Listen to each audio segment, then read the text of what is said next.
Evet, Şeki'den Bakü'ye doğru geçiyorum. Minibüsle geçiyoruz. İlginç bir şey buldum yolda. Şu, turşi diyorlar. Tatlı değil, ekşi, nardan yapılıyormuş. Gayet lezzetli.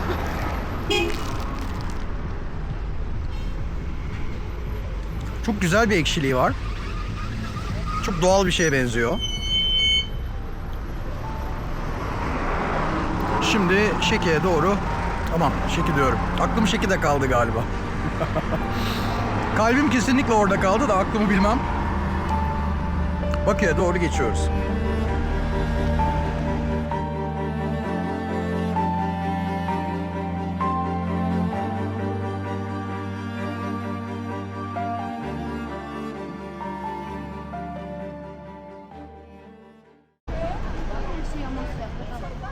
Elektrik istasyonu burası, Esseri'de. 1926'da yapıldı, uzun bir zaman kullanıldı buraya. Burası birinci kat yemekhane olmuş, yemekhane gibi evet çalışmış. İkinci katta kasa nasıl söyleniyor sizde? İkinci katta kasalar ve peron ise insanlar trene oradan biniyorlardı.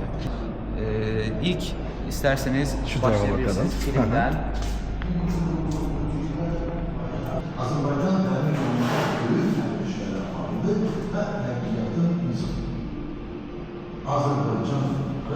Çok teşekkürler.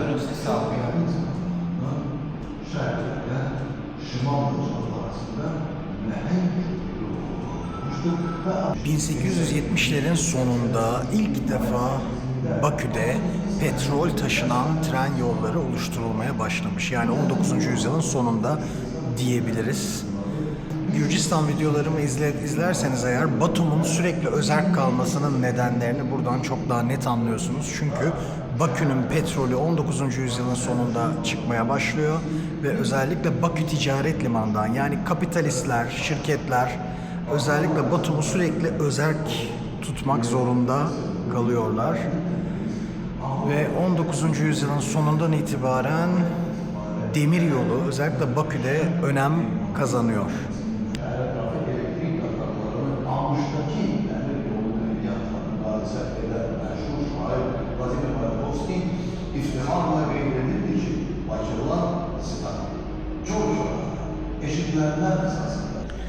Biliyorsunuz tren istasyonları oldukça önemli şirketler açısından ve kapitalizm tren istasyonlarıyla gelişti diyebiliriz. Yani tren de gelişti diyebiliriz bir anlamda. Çünkü 19. yüzyılın o büyük gelişiminin ardında her zaman için trenler bulunuyordu. Bakü tren istasyonu da 1926'da açılmış. Ama aslında istasyonun yapısı 19. yüzyılın sonundan beri var. Yani Bakü'nün petrolü 19. yüzyılın sonundan itibaren trenlerle taşınmaya başlamış. Yine Kars-Tiflis hattı açılmış. Batum'un önemi artmış ki Gürcistan'da biliyorsunuz Batum özerkti. Yani hangi devlet oraya hakim olursa olsun o özerklik bozulmadı.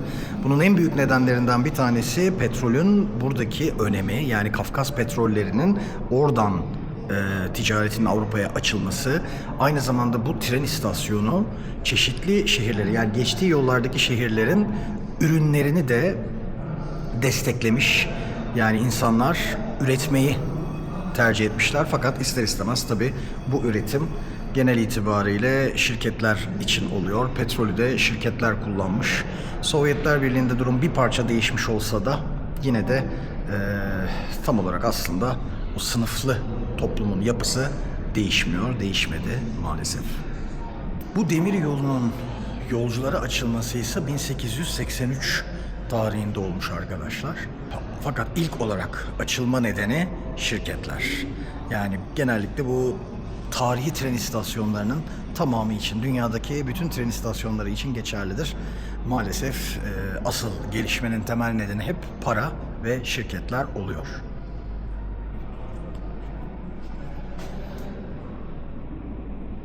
...1950'lerde bu şekilde iletişime geçiyormuş. Arkadaşlar Katarlar arasında yani vagonlar diyelim, vagonlar arasındaki iletişim bakın bu şekilde gerçekleşiyor. Bu müze, Azerbaycan Demiryolu Müzesi'nin açılışı 19 Kasım 2019'da olmuş. İlhan Aliyev'in iştirakiyle. Ve 2023'ten beri yaklaşık 2 senedir de ziyaretçi kabul ediyorlar.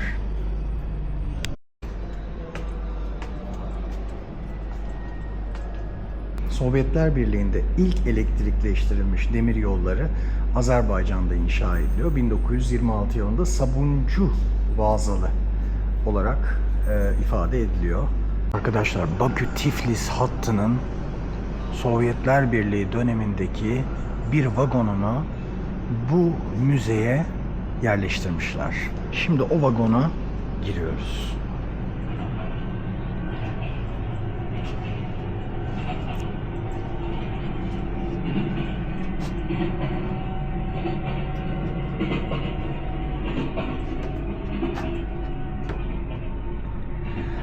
Bakın, o eskiliği çok net bir biçimde hissediyorsunuz.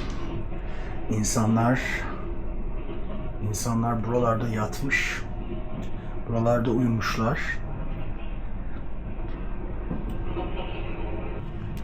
İlk gezginler buralarda yolculuk yapmış.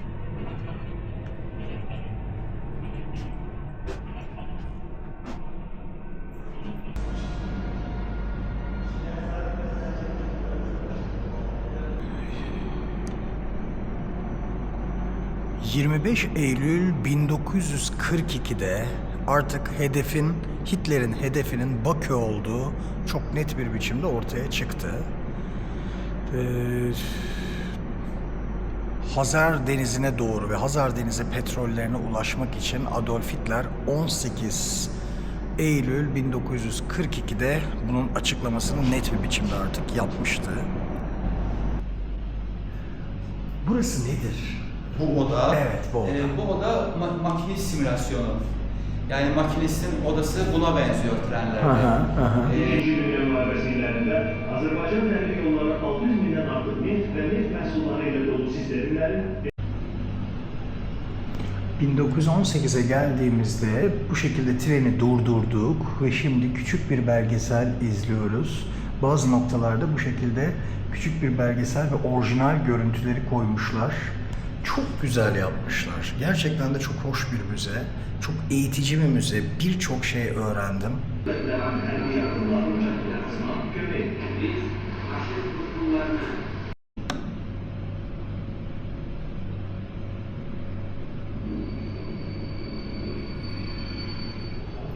Şimdi ilerlemeye devam ediyoruz ve 1924'e geldik. Dikkat ettiyseniz yavaş yavaş da gelişiyor bu sağlı sollu noktalar. bu şehir etrafı arazilere elektrik demir yolu çekilmesiyle yazılır. Yavaş yavaş tarih ilerledikçe hızlanıyor, tren hızlanıyor tarih ilerledikçe.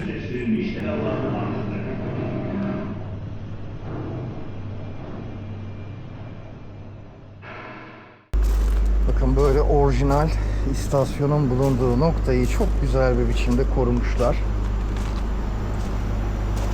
Ve böyle istasyonun küçük bir bölümünü müzenin içerisine almışlar. Yani gerçek olan noktası itibariyle almışlar.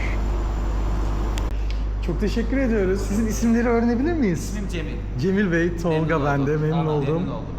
Anar. Anar Bey, çok teşekkürler verdiğiniz bilgiler için. Bu kattan, yani ikinci kattan şimdi aşağıya doğru iniyoruz. Bu ikinci kat yolcuların bulunduğu noktaymış. Yolcuların kasalarının, yani daha doğrusu veznelerin, bilet veznelerinin olduğu noktaymış. Bize o şekilde söylendi. Bence çok hoştu, çok güzeldi.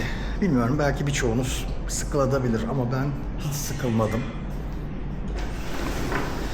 Böyle buralarda yürürken, bugün artık son günüm Bakü'de, bu müzeyi keşfetmiş olduk.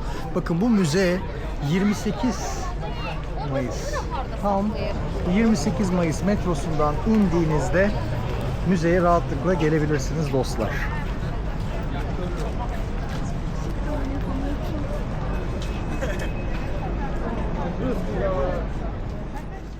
Şimdi şuradan böyle aşağıya doğru gideceğim. Buradan çünkü sahil var. Ama öncesinde biraz daha dolaşacağım belki ve bir yemek yiyeceğim. Şimdi yemek yemek için Şef Mehmet Usta diye bir yere geldik. Az önceki müzenin hemen yan tarafında. Bakın şöyle gösteriyorum. Bir giriş yapalım. Ustam selamünaleyküm. Merhabalar, merhabalar, merhabalar. Bakın arkadaşlar böyle bastırma, şarma, et döner diye böyle gidiyor. Hot dog, lahmacun. Tantuni biliyorsunuz bizim Mersin bölgesinden. Ben bastırmadan alacağım abicim. Sağ olun. Teşekkür ederim.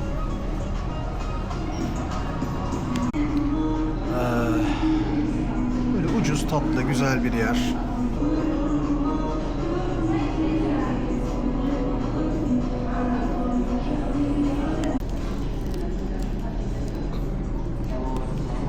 Bakın böyle. İçinde döner var. Gerçekten de bastırmışlar. Çok da güzel.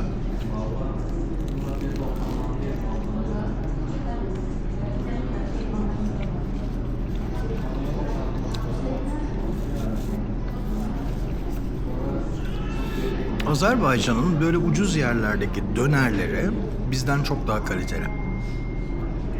Yani burada gerçekten de böyle sokaktaki normal sokak yemeği yani street food şeklinde yediğiniz noktalarda bile döner tadını çok güzel alıyorsunuz. Eti gerçekten de kaliteli. Bence parasını hak ediyor. İyi günler, sağ olun. Ellerinize sağlık. Çok teşekkür ediyorum. Gerçekten de çok güzel bir döner yedik. Ve hakikaten de özellikle dikkatimi çeken nokta şu arkadaşlar. Burada vermiş olduğunuz parayla Türkiye'dekinden çok daha kaliteli döner yiyorsunuz. Yani Türkiye'de ucuz döner yediğinizde, ben şimdi ucuz bir döner yedim yani. Türkiye'de ucuz bir döner yediğinizde bu kadar kaliteli döner yemiyorsunuz. Böyle bir döner yeme şansınız olmuyor dostlar. Şimdi sokakta yürümeye devam ediyoruz. Böyle bugün Bakü'deki son günümüz ve bu son günümüzde de bir şekilde yürümeye devam ediyoruz dostlar. Azatlık perspektifi böyle devam ediyor. Biz de Dilare Aliyev sokağı da bu şekilde devam ediyor. Bunun köşesinden aşağıya doğru yani deniz kenarına doğru ilerliyoruz. Böyle sağlı sollu dükkanlar var. Telefoncular, kozmetik, böyle çeşitli aksesuar dükkanları. Bunların hepsini görebiliyorsunuz arkadaşlar. Bence binalar çok güzel.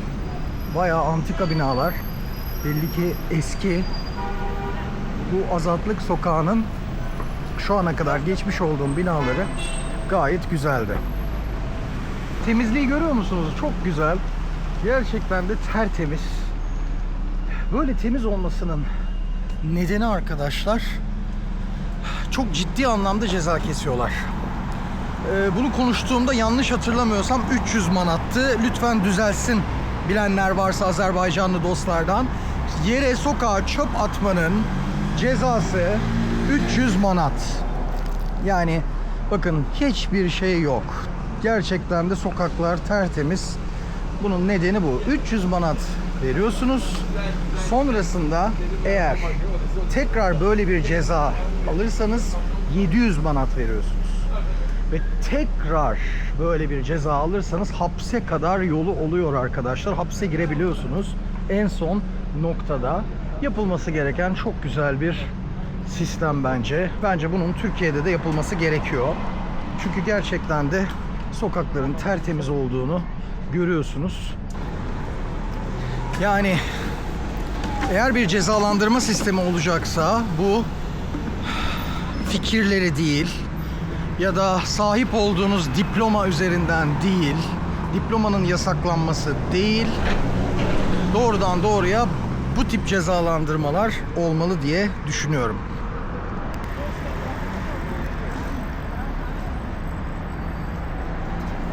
Evet. Ne Türkiye'de ne de başka bir ülkede asla ve kat'a yere çöp atmam. Hatta bütün yerler kirli olsa bile yere çöp atmam. Azerbaycan'da yerler tertemiz. Gerçekten de bu çok güzel arkadaşlar. Yani bütün sokakların temiz olduğunu çok net bir biçimde görebiliyorsunuz. Harika. Harika.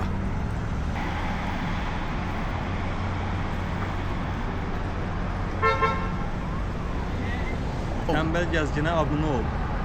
Sağ olun, sağ olun. Hoşça kalın, hoşça kalın. Ya insanları çok güzel. Azerbaycan çok hoş ya vallahi. Yani yolda yürüyorum, insanlar sohbet ediyor. Sağ olsun bu arkadaşla bayağı güzel sohbet ettik. Hal hatır sorduk. Genel itibariyle çok misafirperver, çok sıcakkanlı. Yani Azerbaycan'da kendinizi hiç yalnız hissetmiyorsunuz. Gerçekten çok güzel insanlar. Özleyeceğim. Yani son günümde Azerbaycan'ı çok özleyeceğim. Gerçekten de çok özleyeceğim. Burası arkadaşlar az önce geçtiğimiz, biraz ilerlediğimiz yolun ismi bu. Üzeyir Hacıbeyli Küçesi diye geçiyor.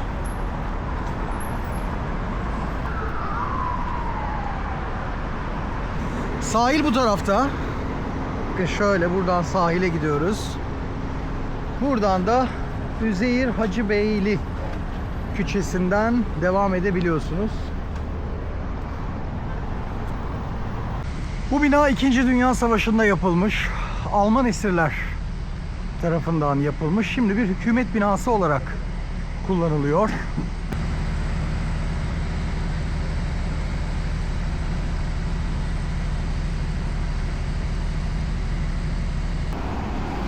Böyle 2. Dünya Savaşı civarlarında yapılmış pek çok bina ile karşılaşıyorsunuz. Hilton'un oradayız. Bakü'de Hilton Otel'in dibindeyiz. Deniz kenarına doğru geçeceğiz.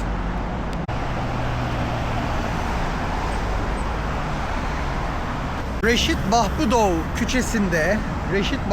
Küçesi'nde şöyle bir çekim yaptık. Bu bir alışveriş merkezi. Geldik arkadaşlar deniz kenarına. Alışveriş merkezinin bu hoş mimarisi.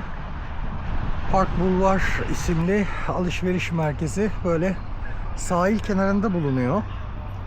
Biz böyle bu taraftan geldik. Bakın şu bina. Şu taraftan geldik. Almanların 2. Dünya Savaşı'nda Alman esirlerin yapmış olduğu binaymış o taraf.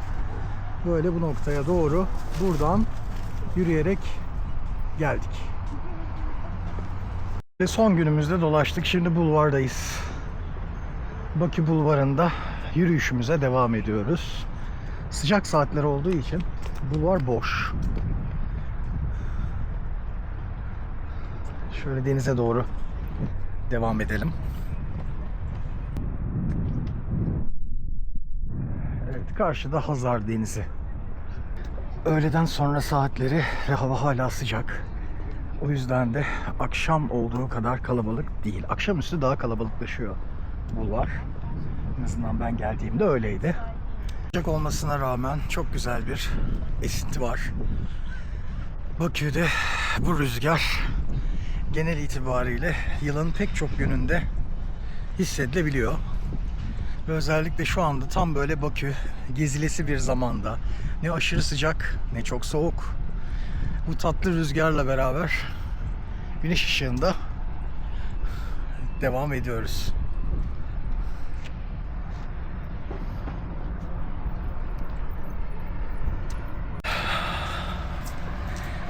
Evet, yaşlı iki amcayla sohbet ettik. Geçmişte tam buradan, Sovyetler Birliği zamanında buradan Kazakistan'a sadece 10 manata gemiler kalkarmış. Uçağa böyle çok büyük para vermek zorunda kalmazmışsınız. Eski zamanlardan bayağı bilgiler aktardılar bana. 3 kilo et 10 manatmış o zamanlar. Ekmeğin fiyatı 10 kepek mi dediler, 15 kepek mi dediler. Çok da kaliteli bir ekmekmiş. Bayağı bir sohbet ettik. Evet, şimdi yola devam edelim.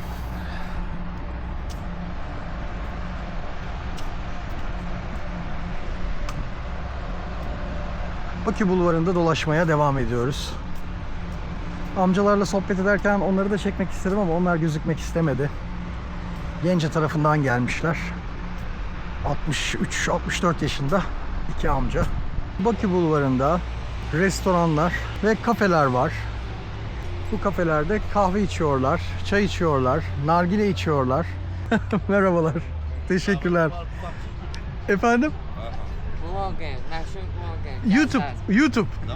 YouTube. Evet. Tembel gezgin. Siz de mi YouTube? İzliyorum sizi. Aa, ciddi misiniz? Çok teşekkür ederim ya. Vallahi daha çok yeniyiz ama çok Hele şimdi biz taksi Keşke barede gelsin. bir konuşun biz. müsaade var mı? Müsaade var. Arkadaşlar, Bakü'de böyle dolaşırken o kadar güzel ki insanlar. Bunu çok yaşadık Azerbaycan'da. Sağ olsunlar, hepsi sağ olsunlar. Böyle davet ettiler. Şimdi böyle bir masadayız. Çok da hoş, güzel bir masadayız.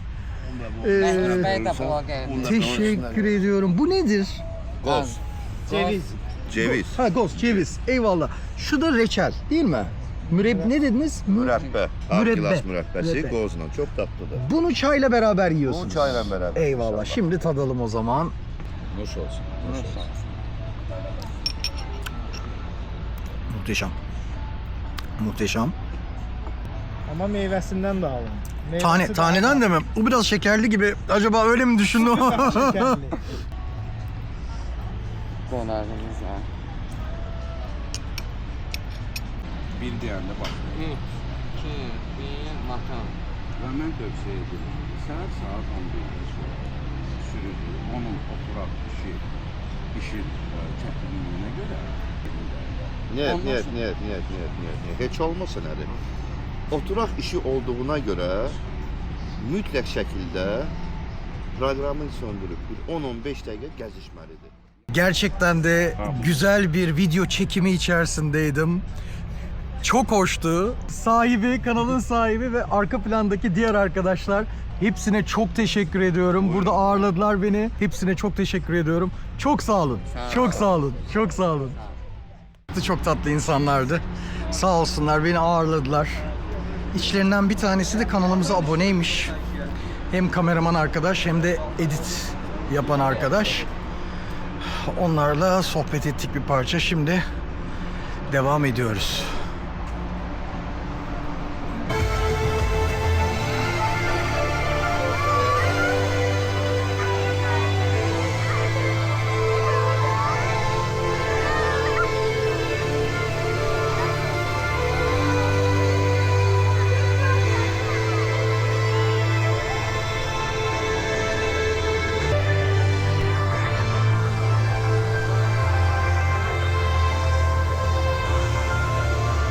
Böyle çok tatlı bir su geliyor arkadaşlar yüzünüze. Biraz da serinlik oluyor. İnsanlar kaçtı buradan su geldiği için.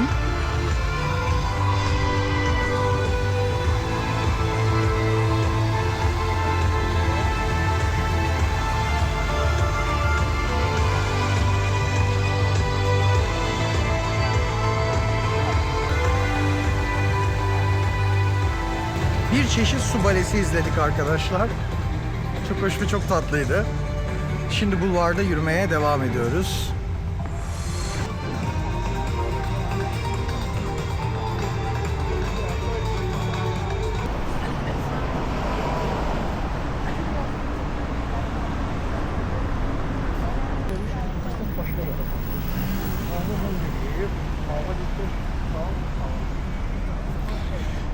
Evet, Bakü Bulvarı'ndan birazcık dışarı çıktık ama şimdi birazdan tekrar içeri gireceğiz.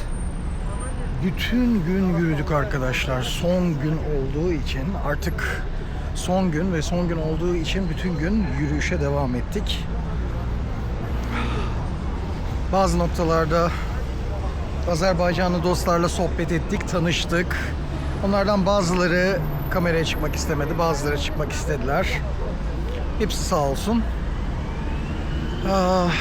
Çok güzel şeyler öğrendik. Bir kısmı onların özeliydi, bende kalsın. Bir kısmı zaten toplu haldeydik. Hep beraber sohbet ettik. Bir çekime katıldık. O da çok ilginçti. Zor bir çekimdi ama. Yani gerçekten oradaki oyuncu beyin yerinde olmak istemezdim. Oyuncu demeyelim, anlatıcı diyelim. Ama gerçekten de film sahnesi gibi zordu. Oh, beyin yerinde olmak istemezdim hakikaten de. Defalarca belki gözümün önünde 1,5 saat cümleleri tekrar etmek zorunda kaldı. Tatlı insanlardı ama güzel bir gruptu.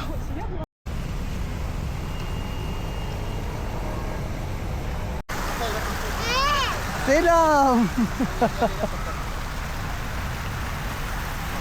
Burnuma mis gibi mısır kokusu geliyor arkadaşlar. Şurada popcorncu var. Böyle parkın hemen hemen her tarafına bu mısır kokusu yayılmış. Malum satış yapmak için de aynı zamanda. Ama çok güzel olmuş. Bu kokuya bayıldım. Tahmin ediyorum ki iş çıkışı aileler çocuklarını getirmişler. Şimdi bakın. Böyle dinleniyorlar. Oyun oynuyorlar. Biz de buradan tekrar sahile doğru, sahilden birazcık uzaklaştık. Sahile doğru tekrar ilerliyoruz. Belki bir kahve içeriz o tarafta. Genellikle Gürcistan ve Azerbaycan'da kendimi evimde hissettim arkadaşlar. Hani böyle 5-6 yaşındayken evinizin bahçesinde, evinizden çıkmışsınızdır ama bahçedesinizdir ya. Böyle gerçekten de kendimi bahçede oyun oynayan bir çocuk gibi hissettim. Evimdeydim yani. Fakat yarından sonra bu Hazar Denizi'ne aşıyoruz ve Asya'nın içlerine doğru ilerliyoruz. Kafkasya'yı yavaş yavaş geçiyoruz.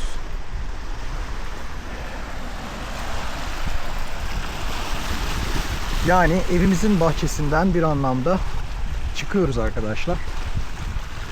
Bunun tatlı bir ürpertisi, tatlı bir heyecanı var. O bilinmezliğin çok hafif korkusu, çok hafif bir ürpertisi var. Korku demeyelim, o çok olumsuz olur. O kadar şiddetli değil. Çünkü büyük bir zevkle geziyorum. Ama bir çeşit heyecan diyelim. Bir çeşit o bilinmezliğin vermiş olduğu ürperti diyelim.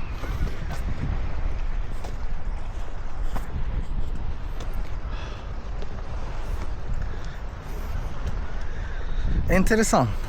Yani yaklaşık 2 ay, tabii 2 ayı geçiyor artık.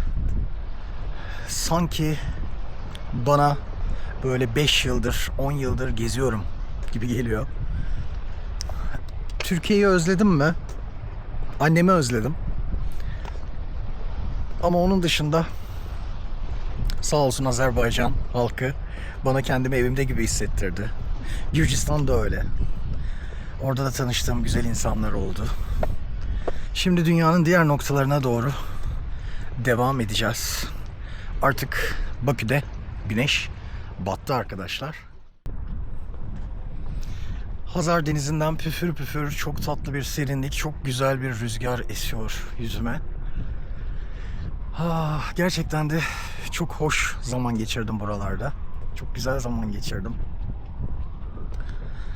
İnsan bir ayın üzerinde kaldığı noktalara küçük çaplı kök salıyor eğer rahatsa ve mutlu zaman geçirdiyse. Ben de böyle bazen ülkelerden ayrılırken hafif duygusallaşıyorum galiba. Normalde çok yaşadığım bir şey değildir bu, açık konuşayım. Yani ben çok aşırı özleyen ya da aşırı kök salan bir insan değilim. Genellikle gitmeyi tercih edenlerdenim. Genellikle kök salmak pek bana göre bir duygu değil. Sanki yolda olmak düşünceden düşünceye, fikirden fikire yelken açmanızı sağlıyor.